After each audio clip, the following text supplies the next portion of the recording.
Hello and welcome back to the channel. Today we're going to learn from pro players when to effectively push and how you do it.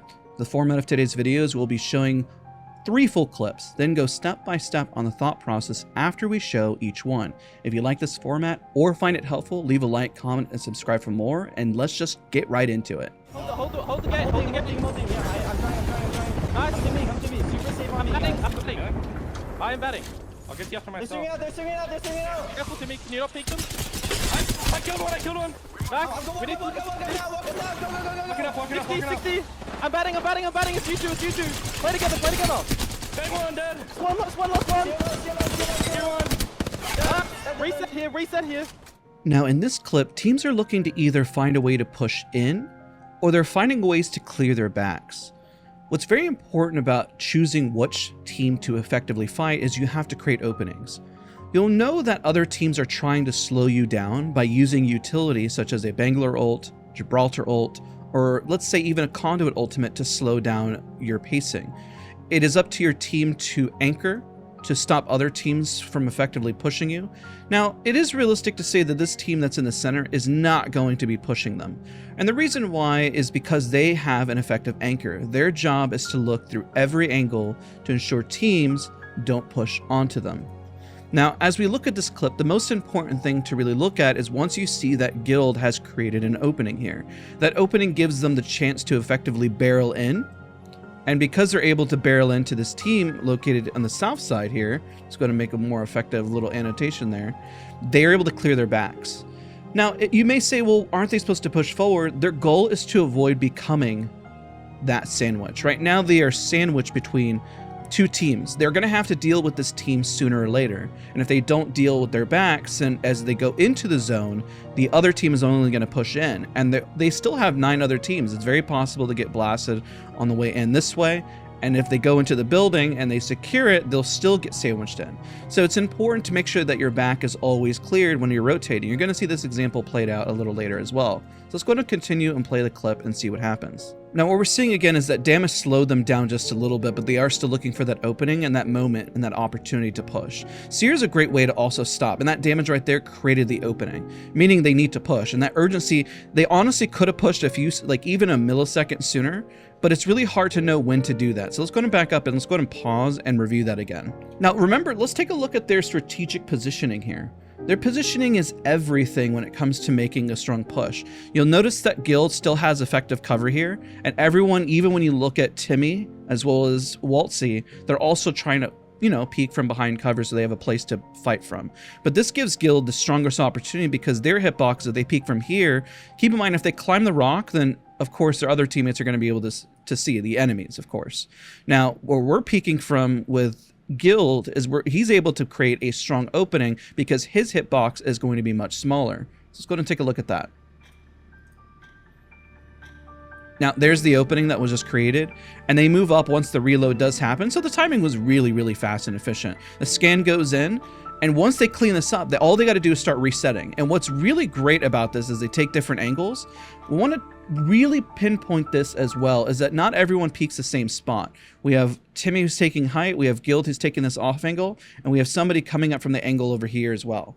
And this is because they're not just wide swinging one area, they're making sure that they are effective and taking as little damage as possible. And that's where they're able to catch the Seer out and then catch them out at weird angles to make sure this is a very strong and effective push. Now there is strength also in numbers as well. So let's say this is a 3v1, then of course then you all want to pretty much wide swing and go for that and clean it up as efficiently as possible. Let's say all 3 went here and there was only 1 person here. The problem if you all go that angle, if somebody does have the height here and has the angle to stop your team and slow them down, and you're all looking this way, this person can always look from height and it pretty much stop the push. So make sure that you are there's power in numbers when to push, but also make sure that when you're doing it, do you have the advantage? What is the speed in which you're trying to clean this up? And how are you trying to mitigate? And of course, what utility do you have at your disposal?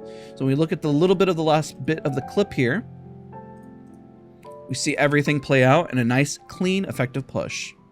We need to wipe that top rock. We need to wipe this top rock. Walking up, yeah, pick it. They're running. Fuck them. Full 3. Here's 1. How much damage? I'm playing No. batting. I'm swapping. Team. Batting. I need a swap. Just show. I got a swap. We're still down. We're good. We're good. I don't know how many it is. I don't know. Okay, either. cross.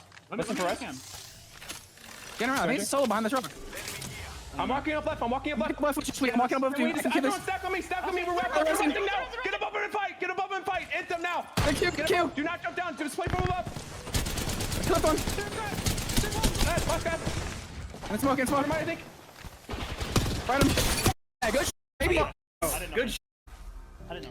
Now, in this next clip, what we're going to discuss is the power of cleaning out it's still your back, clearing out the circle path, essentially, and arcing around rather than running right towards the center. It can be pretty bad just to run towards the center of zone, and the reason why is because you don't necessarily know where enemies are blasting you from. When they have the information here, they see that there's a team located here, and if they clear their backs, then they'll essentially have this sector of the ring. That's going to be that power, so then they can look this way instead, rather than just booking it towards the center, because if they go right towards the center, then we see the downfall of that. If they go right towards the middle, this team could essentially blast them from that angle, and maybe they'll have another team from this side still shooting them from the other side. So it's important that you start to wrap and take out teams, and we're going to notice how fluid their team is by switching roles without having to say you're dedicated to just entry, you're dedicated to just support. You're going to see how Sweet, Funk, and Sykes are really fluid in terms of making sure they have multiple angles, and they're very self-aware of their team's positioning. Let's take a look. So there's an opening here that's going to happen with the arc, which is why grenades are fantastic. We see, let's go ahead and pause this here. We see that Sweet and Funk are essentially playing entry and re-entry, while we have Sykes going for that off angle that we talked about there, right? Let's go ahead and take a look. So Sykes is coming from this angle, and they're going to come from this angle to sandwich them in, just to ensure that they keep pressure, because look, he's already able to get shots here because of that angle that's occurring. So now we're going to see a nice, good cleanup, because the entry was already created, so let's go ahead and take a look at that. And then, of course, new information does happen, so you see the team being pretty liquid and fluid, based on what's occurring, but also ensuring that they don't go down. They're letting their teammates, if you look at their HP, kind of duck and weave, and they're not done yet. They're not done yet, so they notice where they have to work their way in next, because now, remember, the goal here of when to push is that they need to make sure this happens so they don't have to get sandwiched. Because remember, if they go to the center here, they're going to get sandwiched. But now they control this side of the ring, which is the goal, and if the other team is fighting, then pretty much they're going to start to just book their way in. And you can do this on a large scale. So we're looking at this on a smaller scale towards the end zones, which makes it a little easier.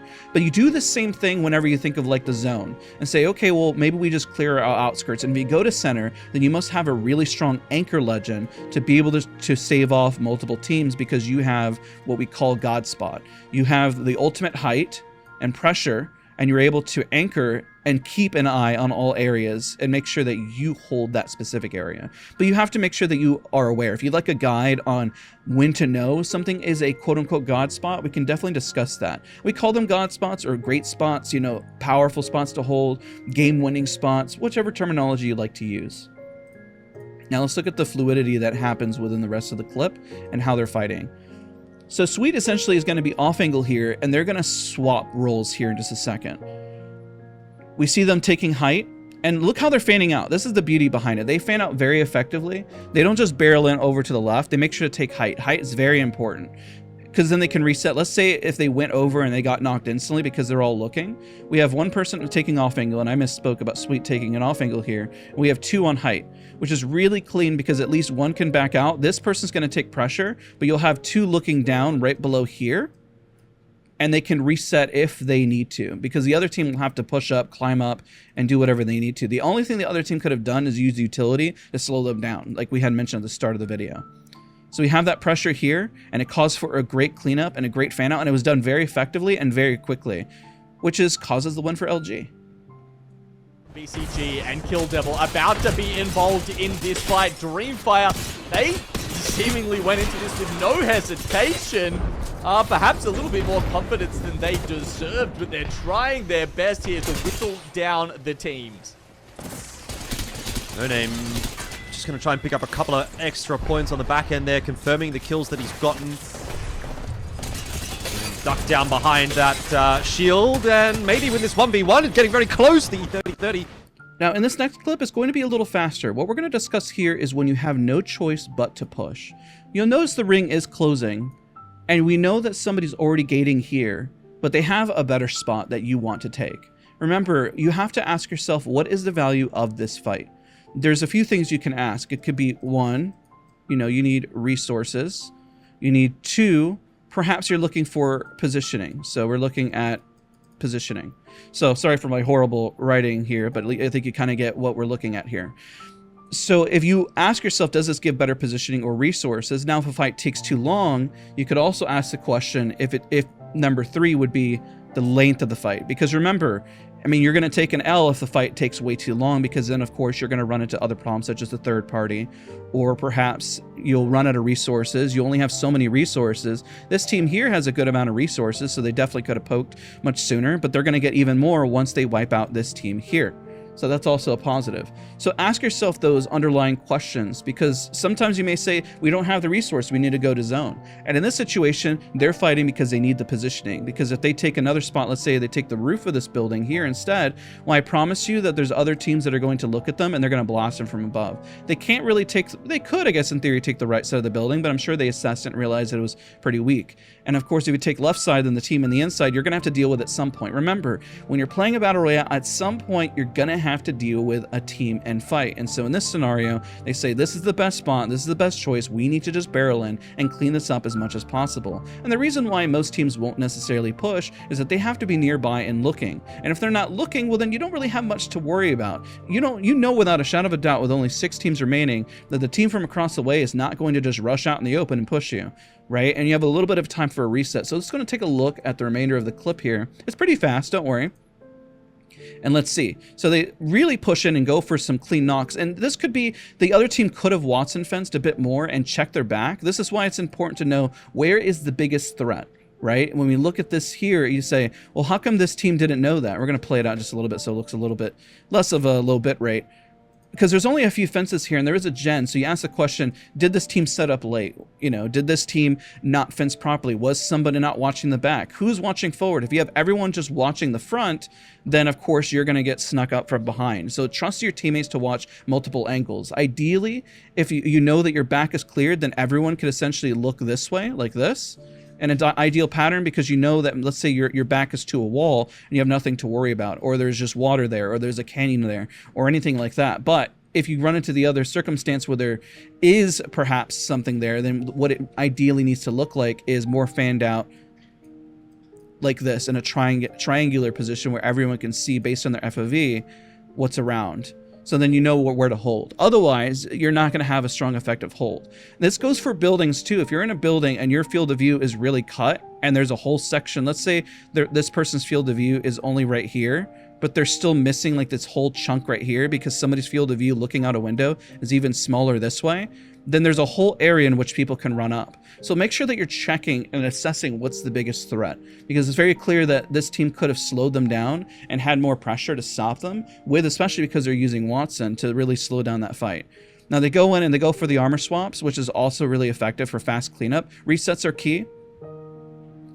And we see that, maybe they were holding the outside of the building, or maybe they were holding different areas, but, always check those areas. Now, hopefully you enjoyed this video. If you enjoyed it, don't forget to leave a like, comment, and subscribe. I really appreciate all of your support. I wanted to try something a little different to help break down when to fight. Hopefully this was pretty clear. I know it was more end zone. If you want to talk about more early zone, we kind of gave some tips in there. But hopefully this helps your team more effectively learn when to push, when to hold, and how to do it. Because not every fight is worth it. And you got to remember to set your ego aside, because you need to evaluate those few things. Are we getting resources from the situation? Are we getting better positioning? And is this going to be a clean fight that we can definitely win? So make sure to answer all those questions when you're fighting. And I promise you'll improve in Apex Legends. Thank you again. We'll see you guys all in the next one.